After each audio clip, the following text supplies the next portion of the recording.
I figured after a few weeks of chatting all things goals and mindset and new year, it's time to get back into our pelvic floor programming a little bit. So I thought a good way to kind of transition back into that information is just to do a really good general list of the things that I work through with my patients and that you can kind of work through in your own fitness routines or through your own framework to help restore that core system. Hey, I'm your host, Dr. Desiree Cassell. I'm an orthopedic and pelvic floor physical therapist specializing in women's health, aka pelvic floor. I'm a wife, mom of 3, foodie, lover of all things movement and nature, and I'm super passionate about educating, empowering, and supporting other women like you to find and maintain balance throughout all aspects of their lives, without pain, pressure, or peeing their pants. And this is the Balanced Momtality Podcast, where we will talk about all things pelvic floor, your core, and optimizing your pregnancy, birth, and postpartum recovery, providing you with the knowledge and tools so that you can feel like the strong, playful, and happy mom that you and your family deserve. Now let's get you out of those pads and back to loving movement. Fill up your water, pop in those AirPods, roll out your mat, and let's connect. Before we start today's episode, just a quick disclaimer that anything mentioned in this podcast is not meant to treat or diagnose any medical conditions. If you have any questions or concerns about your healthcare needs, please seek the care of your medical provider. This is also a safe space where we will be talking about very sensitive but important topics, such as issues with peeing and pooping, relationships, and even sex. So if you have littles around, probably a good idea to pop those AirPods in. But otherwise, I hope you enjoyed today's episode. Hey friends, so glad you're here joining me this week for another episode on the Balanced Momtality Podcast. I hope that you have been enjoying this new year. I also hope you have had a chance to check out the last few weeks of the podcast because I have been diving more into goal setting, mindset shifts, tools that are helpful, tools that are not helpful and can actually sabotage your progress, especially around health and wellness and weight loss. So if you have not checked those out, make sure you go back and check out the episodes that I posted through January. They will be really helpful in getting your mindset in gear and give you an action plan so that you can feel confident that you can show up consistently for those goals and crush them here in 2024. And you have the accountability as well. I am here. So if you don't have an accountability buddy, I will be yours. All you have to do is come over to the Balanced Momtality Wellness and Support Group on Facebook. It is free and private, and I am there for you. So even if you want to just have me as your accountability buddy to show up for these goals, let's do it. Let me know what that goal is and how I can be there to support you. But I figured after a few weeks of chatting all things goals and mindset and new year, it's time to get back into our pelvic floor programming a little bit. So I thought a good way to kind of transition back into that information is just to do a really good general list of the things that I work through with my patients and that you can kind of work through in your own fitness routines or through your own framework to help restore that core system. So a little plug here, I am working on an online course that is called Restore Your Core. And so this is going to be for anybody that is just feeling like they have some core weakness. Maybe they had a baby, maybe they didn't, they have back pain, maybe they leak. This is kind of a general for women, if you've had kids or not, young, old, doesn't matter. This is just a very general course to help you get that connection back, feel strong, and make sure that you're getting that big bang for your buck as you're taking the time to move through these different exercises that your core is showing up how it should and helping you heal and also avoid any injuries or causing of leaking, making prolapse worse, making diastasis worse, all of these things that we are trying to avoid. And so this is here for you. And again, maybe you have never had a kid, Maybe you don't leak. Maybe you don't even really have any obvious pelvic floor symptoms. But if you do have back pain, hip pain, even if you have foot plantar fasciitis or neck pain, this course is going to help you because everything stems from the core. Everything stems from moving beyond that core system. If we don't have balance and stability and support and strength in our core system, the other joints and movement patterns that we're going to do are going to be at a higher risk for injury and dysfunction. So this is just a great place to start for anyone who just wants to make sure they have a really solid foundation. And it is something that I think is crucial, especially if you are pregnant or postpartum or have any pelvic floor symptoms, obviously. So the leaking, pelvic pain, prolapse, maybe you even have fissures, hemorrhoids, diastasis, pain with vaginal exams, again, back pain, hip pain, menstrual cramps, endometriosis, constipation. These are all things, interstitial cystitis, bladder pain. These are all things that can be coming from the pelvic floor space. And we want to just make sure that we are addressing that system. So today's episode is going to just give you my little breakdown of my Restore Your Core checklist. So I have 8 things on this checklist that I definitely pay attention to in my mind as I'm working through with my patients. And, after having so many women really asking, what are these steps? What's the next phase? Making sure they are getting that comprehensive plan of care, it made me realize I need to put this down so that you guys can see this checklist and really get a sense for those pieces that need to be in place in order for you to have that restored, strong core system. So let's just dive right into number 1.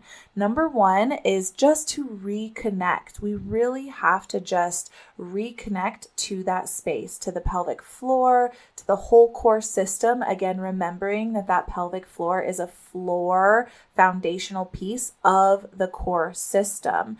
And so making sure we have the awareness of what it feels like to engage and contract that muscle, what it feels like to relax and lengthen it, if it's sensitive, if it's painful, if it's numb, we just need to reconnect and know that space in our body a little better, because this is probably the hardest step. You can do all the exercises in the world, but if you are not connected and your brain doesn't have a strong connection to this space, other muscles are going to do the work, and you're not going to get the strengthening or the relaxation that you're really looking for when you are going into your exercises. So we really just need to reconnect, because again, even if it's outside of exercise, if we aren't aware that we're clenching our pelvic floor throughout the day, all day long, then we aren't going to be able to heal our pelvic pain. Because even if you're coming to me to get release work, if you're working against that release work all day by clenching and holding, it's going to just not really work out, right? So we need to have that awareness so we can check in both during exercise, but also just through our day-to-day, so we know what that pelvic floor is doing and how it's showing up. Number 1 is just to reconnect. Number 2 is to restore your breath. So we really need to be able to feel a deep core breath. That breath needs to be able to go deep into the pelvic floor. It needs to be able to spread pressure throughout the whole core system. And again, this breath piece is so crucial. I have so many episodes on breath work, and there will be more, but please go check them out. I'm not going to dive too much into that in this episode on the nitty-gritty of it, but just know that the breath work is so huge. It helps manage the pressure. If you do this correctly, you will avoid things like prolapse and leaking and diastasis because you've been managing your pressure well. And this is also a way that we use this breath work to help actually strengthen the pelvic floor. And this breath is really one of the pieces that can make anything you do a core workout if you are using this breath correctly. So restore your breath. That is number 2. But what if, as you start to get into your breath work and you're trying to get that breath deep and you just cannot feel it in your pelvic floor for the life of you? Your belly is the main place you are seeing this pressure exchange. You're seeing that belly rise. So that's good. We know that the diaphragm is engaging. However, again, we need to have equal management of that pressure, and that pressure needs to be spread throughout the core. So if only one section of that core is expanding on the inhale, and probably a similar section that's recoiling and engaging on the exhale, this is going to add to dysfunction and excessive pressures. So the other step 3, is to help balance the tissues. So we need to make sure that breath can get into the pelvic floor. It can get into the back, because breath is going to follow where it's least resisted, which again, especially after babies, belly is usually that space. But if you're someone who has some pelvic pain, even some back pain, you'll probably realize your pelvic floor isn't really expanding at all. Your back probably isn't expanding at all. And that's because this is where there's tightness and tension and resistance to that breath. And so it is a combination of working with different positioning during breath work to try and encourage breath into certain spaces. If you need some help and support with that, let me know. But it's also trying to get in on those tissues physically, whether it's with hands or tools, to help open and relax that tissue, get rid of any trigger points, any scar tissue, fascial restrictions. We really need to make sure that everything in that core system has the capacity to be able to stretch and lengthen and relax with that pressure of the breath. So balancing the tissues is really important. And this doesn't only go in terms of tightness. So we can also work on balancing the tissues by strengthening and trying to get more engagement in some of those weak spaces that have no tone. And so just kind of, again, observing your body and the tissues in the core and what your imbalance is, and kind of where we need to focus some release work and some relaxation work, and where we might need to focus more on some strengthening and toning things up. So balancing the tissues is number 3. And in addition to that, number 4 is to restore core and pelvic stability. So this is where we are looking at strengthening.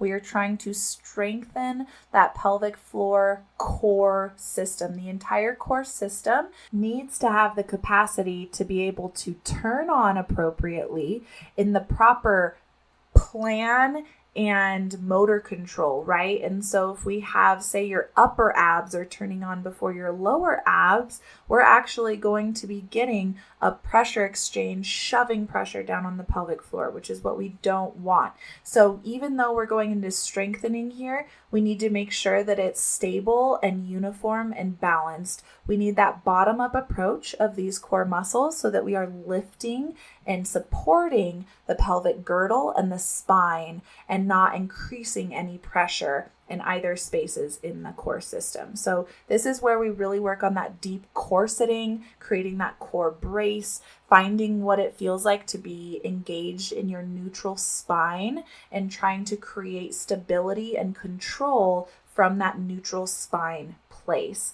So some of these exercises look more like the core march, that if you're a patient of mine, you are very familiar with this one. But even if we think of a more common one like dead bug, right, where we may be moving our arms and legs, but that core system should be blocked like a board. We're trying to just connect and solidify that stability in that connection between the pelvic girdle and the spine, and using that core system to create that stability. So the next one on our list, I believe this is number 5, is to restore your functional strength. So again, we don't just strengthen lying down on the ground, right? But yes, we have to start there. We need to make sure we know the control, we know what it feels like to engage, but then we need to make sure that we are looking more at those functional movement patterns like squats and deadlifts and bridges and lunges and these things that we're already doing every day. But if we're doing them wrong, we can really end up causing injuries and increasing our risk for injuries, because We might be overextending our back and not having that spinal stability and having back pain every time we're doing a deadlift or a squat. We might have some hip or knee pain during these movement patterns if we're not doing it correctly. So making sure we have that functional movement pattern down. So yes, during exercise, we're doing them correctly and safely, and we're strengthening that movement. But also every time you're picking up that baby, the car seat, the laundry basket, a heavy door, you know what it feels like and what that core should feel like and what the movement pattern should feel like as you go through that exertional movement. Because we're cleaning, we're carrying groceries, we're carrying kids, maybe sometimes we're doing all of the above at once.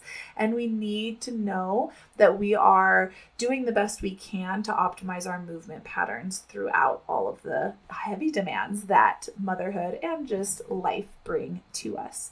So the next one on the checklist, number 6, is once we have that functional strength, again, kind of more dynamic, double leg, like squats, deadlifts, these, functional movement patterns. Once we have that strength and stability through those more functional upright positions, we then want to start looking more at single leg stability and trying to make sure you have not only the balance on one leg, but the support and control and stability throughout your pelvis and spine. And that core system is what does that. And this is crucial, especially for people who are trying to get back to exercises like running, jumping jacks, any of my high level athletes. We need that single limb support, especially running. You are on one leg more than you're on two. And so we need the body to be able to support itself and show up.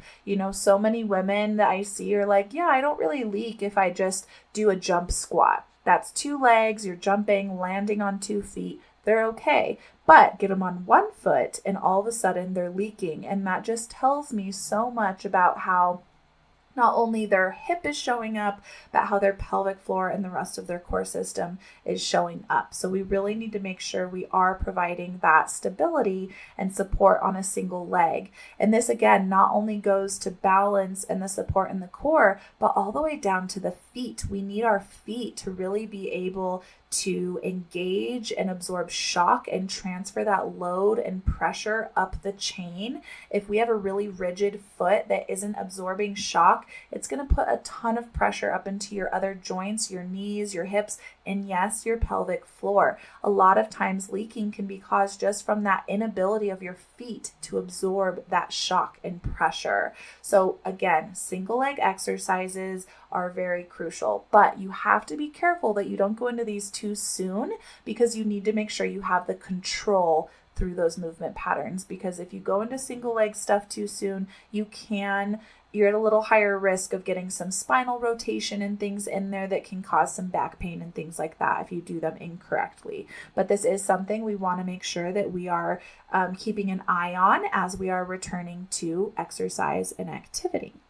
So the next one kind of builds off of this because I did kind of mention the feet, but the next one is optimize the kinetic chain. And the kinetic chain is just your entire body. So the kinetic chain is just a fancy scientific word for the muscular slings and systems that work in our body. So looking at the whole chain of movement through the body, all the way up from the neck, the shoulders, the spine, the pelvis, hips, knees, feet, the whole thing. We need to make sure that that whole chain is working together as it should. Again, we need the foot to be able to absorb shock. We need our hips to be able to control the arch in our foot, the angle of our knees, the support of our pelvis. We need our thoracic spine to be able to provide some rotation and shift some of the pressures through our body and hold us upright. We even need the muscles in our neck and in our jaw to help support our tongue the way it's supposed to, so that our core shows up how it should. Yes, even your tongue posture matters. So the whole kinetic chain is something that we definitely want to look at once we've gotten further down that road of recovery and restoration. And so that final step is the return to sport or impact. So maybe you have a specific sport, this is when we start doing specific sport related movement exercises. This is when we start returning to impact, getting some of those jumps in, jumping jacks, trying to get back to running, getting back on the trampoline with your kids. We need to make sure that those other pieces in that checklist are there and have been addressed before we get into impact too soon. Because again, this is where if we skip some of these steps in the checklist, you are going to end up seeing some issues down the road that we could have avoided. And so do your best as you navigate through this checklist. And I am here for you, obviously, if you need some more individualized support. I do virtual coaching, so please reach out to me if you are not local to me. But if you are in Los Alamos, New Mexico, in the northern New Mexico space, come see me in person. I can get my hands on your pelvis. We can do an internal pelvic assessment, see what your pelvic floor is doing, if it needs to strengthen or if it actually needs to relax and get some lengthening release work done to it because you're clenching it all day long. This will help you. And just a side note with that, if you kind of go through some of this or any exercise in general, and you start to notice some signs like leaking more, you're starting to have pelvic pain if you didn't, or your pain is getting worse, you're starting to feel like you have UTIs or urinary urgency, some bladder pain, intercourse is super uncomfortable. These are all signs that your pelvic floor might be tightening up. So if that's the case, pause on your strengthening and reach out to me, because we can definitely make things worse if we just go too strong on the strength training exercises. And this is again why Kegels are not always the best fit. I have an episode to Kegel or not to Kegel if you are curious what I mean by that, because Kegels are not meant for everybody. And in fact, I rarely actually prescribe Kegels. I do strength train pelvic floor, obviously, but in a much more functional way. Again, we want to train that muscle how it's supposed to function for us. But that's a whole tangent, and I have other episodes on that, so go check it out. But I just want to put that caveat out here. And also just keep an eye. I'm going to release this Restore Your Core checklist so that you can have it for free. You will be joining my newsletter with that. So if you want it, go to my website in the next couple days. If it's not there, I will announce it again with my next podcast episode once I get it connected.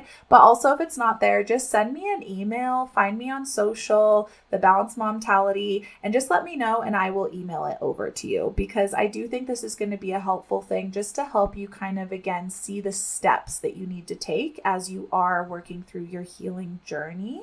And keep an eye, because I am going to be releasing this Restore Your Core program, which is going to cover in depth all of these sections, troubleshooting these sections, exercises for these sections, education on these sections, tools, lots of things, lots of good resources going into this course for you.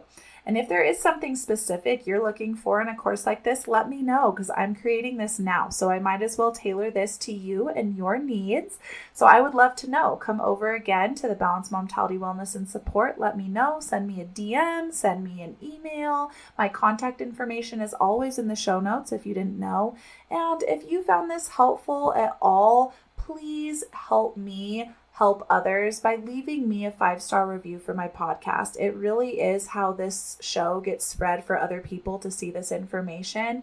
And at this point, I am making no money from this podcast, and it is all free information for you. And I want it to be spread worldwide so that every woman knows what their core is supposed to be doing and what it looks like when it's not functioning correctly. And hopefully this checklist gave you a little bit more organization as you do go through your own healing journey. And let me know however else I can help you. But otherwise, stay tuned for next week on the Balanced Momtality podcast. Well, that's it for today's episode. I hope you enjoyed it as much as I did, and I want to thank you so much for taking the time out of your busy day. I know you've got so many other important things going on, but I hope it was helpful and you leave here with some tools to help you in your healing journey. And I just want to ask you, if you have found this helpful, to please leave a review on iTunes. Scroll down to the bottom of my podcast page and leave that 5-star review so it can help other women see this information And also, if you want to be a part of my community of amazing women trying to balance all the things, great tips and insight and sharing stories and just motivating each other along the way, feel free to join my Facebook group, The Balanced Momtality Wellness and Support. I hope to see you here next time on the Balanced Momtality Podcast.